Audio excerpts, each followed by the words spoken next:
Hi అండి, అవ్వయ్య ఎరుపన్నం చేస్తా అండి. ఎరుపన్నం ప్రోటీన్కి ఎరుపన్నం చేస్తాను.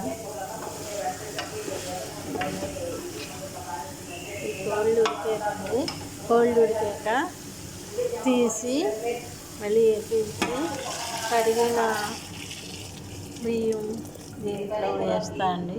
కడిగిన బియ్యం దాంట్లో వేస్తాను. కోళ్ళు వేపిస్తాను.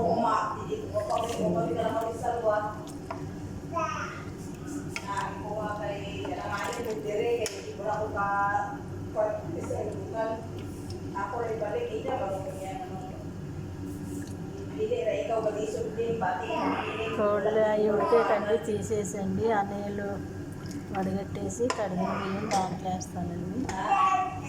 అదండి ఎరుపన్నం. బంగాళదుంప కుర్మా అండి.